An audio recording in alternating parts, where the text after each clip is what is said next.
Les responsables des conseils économiques et sociaux de l'espace francophone sont réunis depuis ce mardi à Conakry pour discuter des stratégies de lutte contre le changement climatique. Les discussions qui s'étendent sur 2 jours doivent déboucher sur des recommandations. Djibril Ba et Alioba.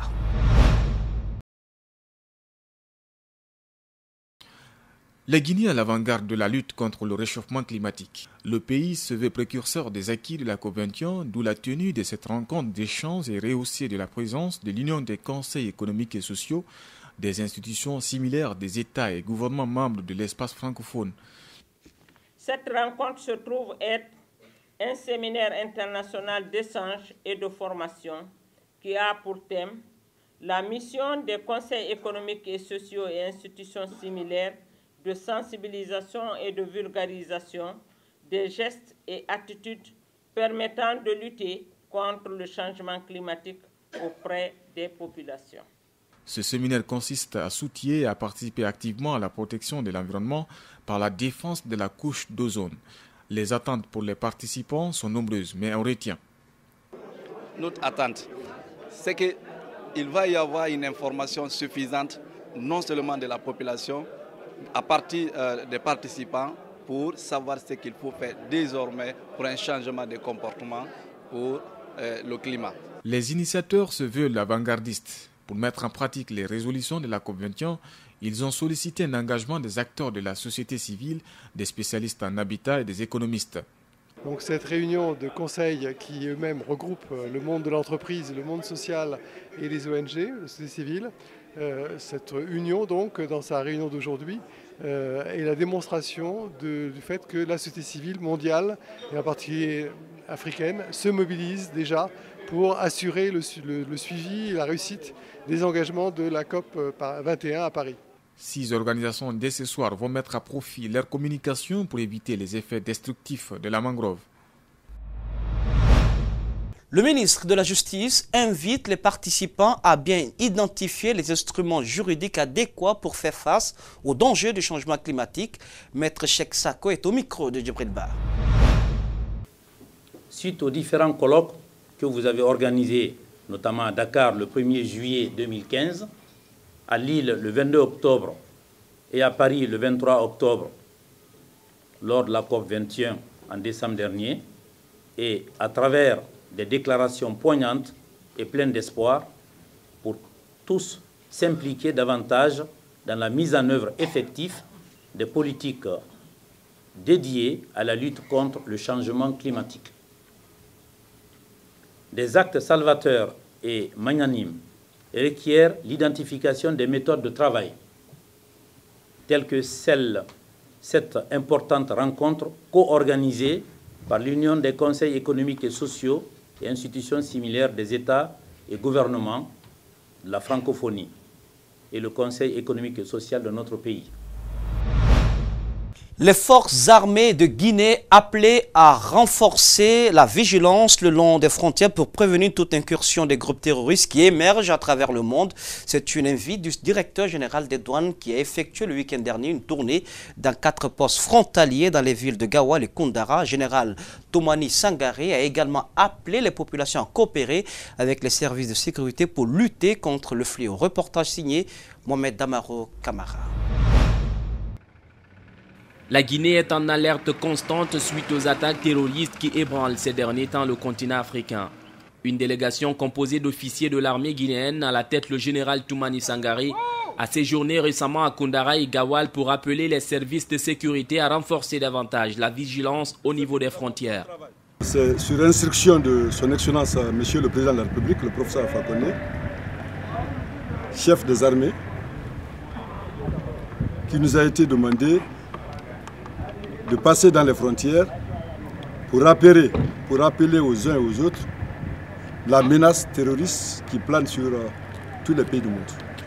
Nous avons rappelé aux uns et aux autres la nécessité de redoubler de vigilance, de concilier la facilitation et le contrôle, tout en luttant efficacement contre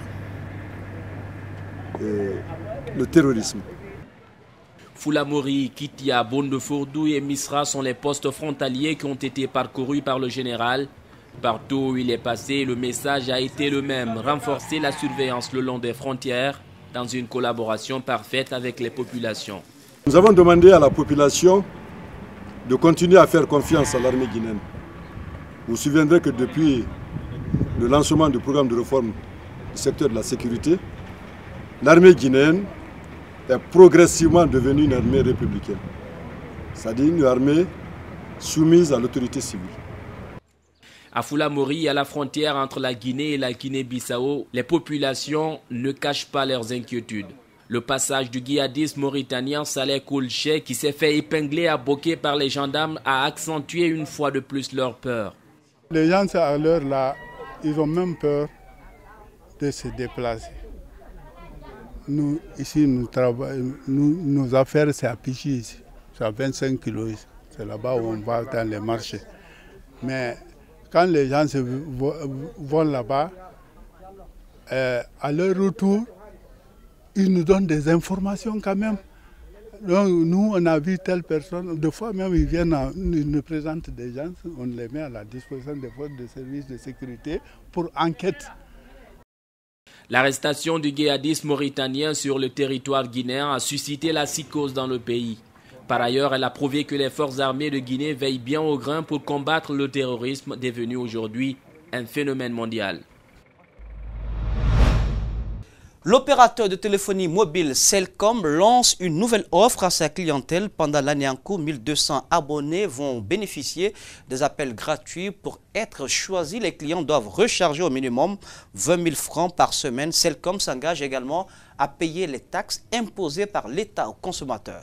Mamadou Sadio Baldé, Mohamed Alseni Kamara. Pour minimiser les frais de communication, Celcom propose 3 produits pour 3 solutions à ses clients. Il suffit que les candidats à cette offre se soumettent à un exercice expliqué ici par le directeur de marketing. L'abonné a besoin de recharger 20 000 par semaine. Il peut la recharger en une fois, un quart de recharge ou il recharge ou tous les autres recharges qui est disponible sur le marché. On va faire chaque semaine, on va faire un tirage hebdomadaire.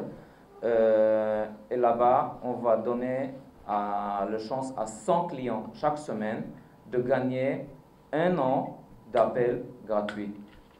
Les clients qui vont décrocher cette offre bénéficieront de 1000 minutes par mois durant toute l'année.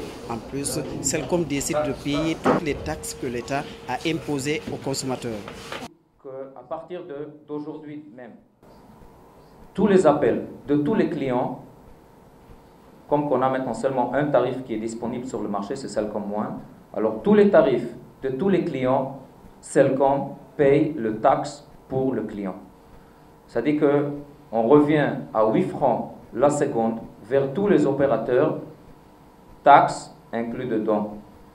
C'est-à-dire, encore une fois, on réduit les frais de communication. Ça, c'est encore un pas de la révolution des prix d'Internet. Et avec ça, on arrive vraiment à une télécommunication abordable pour tout le monde. Le directeur marketing annonce également la baisse de 600 à 400 francs les frais d'activation des cartes GNF. Désormais, le client fera juste étoile 456, étoile 11 dièse. Et avec ça, chaque jour, l'activation se renouvelle à 400 francs. Et toute la consommation, tous les appels de toute la journée vers tous les opérateurs, seulement 4 francs par seconde. Et ça, c'est le meilleur prix en Guinée. Les passeports des joueurs qui doivent effectuer un voyage d'études à Barcelone sont confectionnés. Leurs équipements déjà préparés, déclare le directeur de marketing. Direction maintenant la préfecture de Fria, où depuis plus de 3 ans, l'usine d'alumine de Friguia est à l'arrêt, plongeant du coup dans la précarité quelques 3000 travailleurs qui dépendaient exclusivement d'elle. Alors, plus de 3 ans après la fermeture de ce fleuron industriel, comment vivent, ou plutôt comment survivent les anciens travailleurs de l'usine et leurs familles? Élément de réponse dans ce reportage signé Mohamed Valek Touré.